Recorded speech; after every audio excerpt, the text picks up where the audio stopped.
Hello programmers.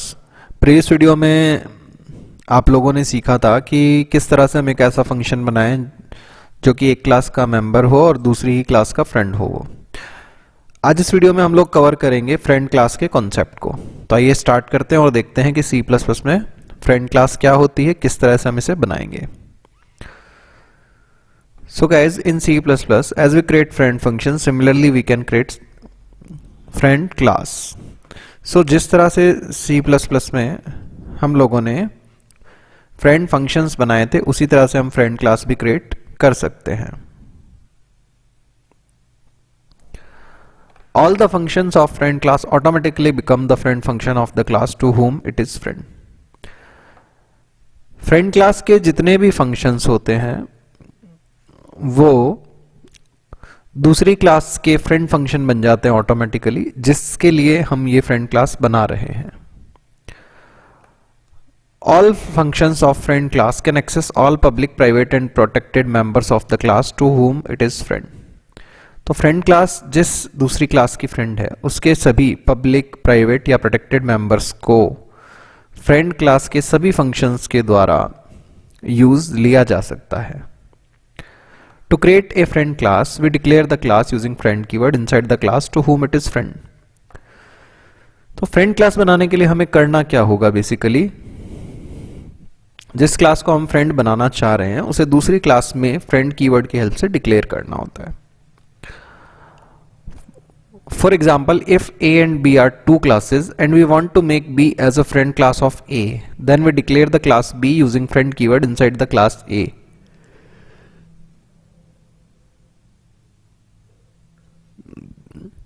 उदाहरण के लिए अगर A और B दो क्लासेस हैं और हम B को फ्रेंड क्लास बनाना चाह रहे हैं A क्लास का, तब हमें B क्लास को फ्रेंड कीवर्ड की हेल्प से डिक्लेयर करना होगा A क्लास में। Now all methods of class B are friend of the class A। इस परिस्थिति में क्या होगा? B क्लास जो है वो फ्रेंड क्लास बन जाएगी A की, और क्लास B के जितने भी फंक्शंस हैं वो सारे ऑटोमेटिकली फ्रेंड फंक्शन बन जाएंगे क्लास A के। आइए इसे एक एग्जांपल द्वारा समझते हैं हम। सबसे पहले तो hash include IOStream using name space std। Now class A मैंने एक क्लास बनाई, इसके प्राइवेट पार्ट में इंटीजर A रख दिया हमने, पब्लिक पार्ट में मैंने A क्लास का कंस्ट्रक्टर बना दिया। पैरामीटराइज कंस्ट्रक्टर है जो एक नंबर को एज ए आर्ग्यूमेंट ले रहा है और उसे स्टोर करवा रहा है A डेटा मेंबर में। नाउ यहां मैंने फ्रेंड क्लास B डिक्लेयर करी, यानी क्लास B जो है वो फ्रेंड क्लास बन गई है A की। अब ध्यान रखना, चूंकि जब यहां B पे आएगा कंपाइलर तो B को रिकॉग्नाइज नहीं करेगा, इसलिए हमें इसकी फॉरवर्ड डिक्लेरेशन देनी जरूरी है, जो कुछ प्रीवियस वीडियोस में भी हमने दी थी। नाउ क्लास B हम बनाते हैं, इसमें मैंने एक इंटीजर B डेटा मेंबर बनाया, पब्लिक पार्ट में मैंने कंस्ट्रक्टर बना दिया B क्लास का जो एक इंटीजर को एज ए आर्ग्यूमेंट ले रहा है, और B क्लास का और डेटा मेंबर है B, उसमें n आर्ग्यूमेंट को स्टोर करवा रहा है। सॉरी, मैंने गलती से B आर्ग्यूमेंट बोल दिया था, n आर्ग्यूमेंट है। नाउ यहां पे मैंने एक फंक्शन बनाया सम नाम से। मैं ये चाहता हूं कि ये सम फंक्शन जो है ये A क्लास के डेटा मेंबर A को एक ऑब्जेक्ट के थ्रू एक्सेस करे, B क्लास के डेटा मेंबर को तो एक्सेस कर ही सकता है, और उन दोनों का सम प्रिंट करा दे। तो अब मैंने यहाँ पे void sum फंक्शन बनाया एंड इसमें A क्लास का एक obj करके मैंने आर्ग्यूमेंट ले लिया। यहां मैंने प्रिंट करवा दिया sum of B and obj dot A is B के साथ में ऐड करा दिया ऑब्जेक्ट के A को।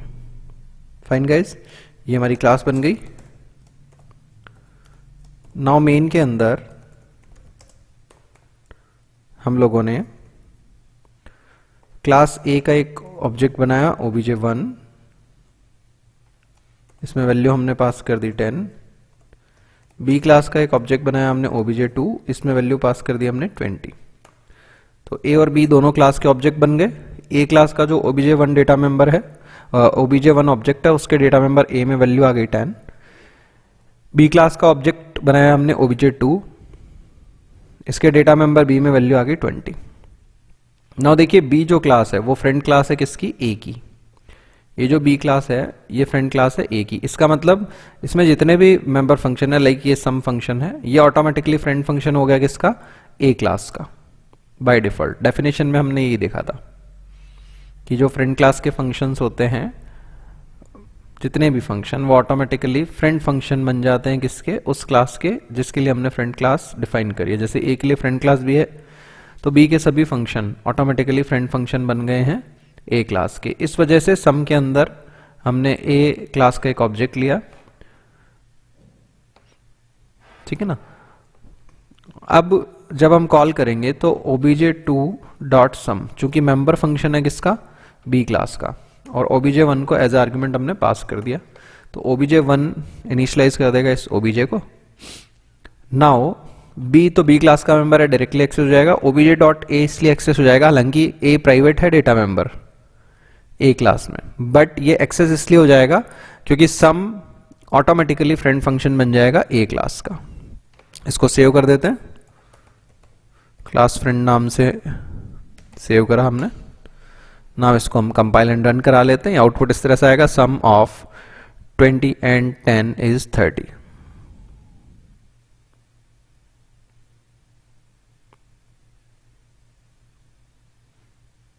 फाइन गाइज, सो ये है हमारा फ्रेंड क्लास का कॉन्सेप्ट कि किस तरह से हम फ्रेंड क्लास डिफाइन कर सकते हैं और किस तरह से फ्रेंड क्लास के सभी जो मेंबर फंक्शंस है वो ऑटोमेटिकली फ्रेंड बन जाते हैं उस क्लास के जिसके लिए हमने ये फ्रेंड क्लास डिफाइन करी है। जैसे अभी इस एग्जांपल में हमने बी को फ्रेंड बनाया है ए का। सो गाइज, होप सो आप लोगों को फ्रेंड क्लास का कॉन्सेप्ट समझ आया होगा। अगर फिर भी कोई डाउट रह जाता है तो आप वीडियो में कमेंट करके, या मेरा व्हाट्सएप नंबर है 774281 इस नंबर पे आप मेरे से कांटेक्ट कर सकते हैं, अपने डाउट्स को क्लियर कर सकते हैं। अगर किसी को, आप लोगों को मेरे वीडियोस अच्छे लग रहे हैं तो मैं आप लोगों से रिक्वेस्ट करूंगा कि आप अपने फ्रेंड्स के साथ, अपने जूनियर्स के साथ भी इन्हें शेयर करें और साथ ही साथ अपने सोशल मीडिया हैंडल्स पे भी इन्हें शेयर करें ताकि ज़्यादा से ज़्यादा लोग प्रोग्रामिंग को हिंदी में सीख सकें। Thanks for watching this video guys, thanks a lot.